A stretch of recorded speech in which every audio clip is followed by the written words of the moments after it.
Hi hello నమస్తే. నేను మీ మౌను. ఇదే ఫస్ట్ టైం నా ఛానల్ని చూస్తున్నట్టయితే లైక్, షేర్ అండ్ ఫాలో చేసుకోండి. ముందుగా అందరికీ శ్రావణ మాసం శుభాకాంక్షలు. శ్రావణ మాసం అంటే మనకి గుర్తొచ్చేది వరలక్ష్మి వ్రతం. లక్ష్మీదేవికి ఎంతో ప్రీతి ప్రధానమైన మాసం అన్నమాట.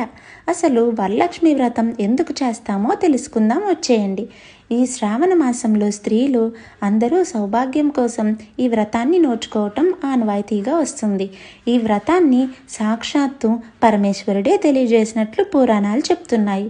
ఒకనాడు పార్వతీదేవి పరమేశ్వరునికి నమస్కరించి, దేవా, లోకంలో స్త్రీలు ఏ వ్రతాన్ని ఆచరిస్తే సర్వసౌఖ్యాలు, పుత్ర ప్రౌతాదులను కలిగి సుఖంగా ఉంటారో అట్టి వ్రతాన్ని తెలియజేయవలసిందిగా కోరుతుంది. అప్పుడు పరమేశ్వరుడు ఈ వ్రతం వల్ల స్త్రీలకు పుత్ర ప్రౌత్రాది సంపత్తులు కలుగుతాయని ఈ వ్రతాన్ని తెలియజేస్తాడు.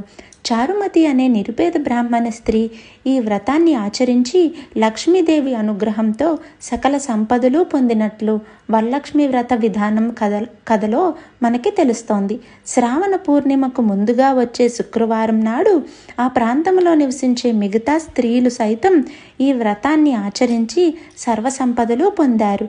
కనుకే మన అందరం కూడా సర్వసౌఖ్యాలు కోసం ఈ వ్రతాన్ని ఆచరిస్తాం. ధన్యవాదాలు.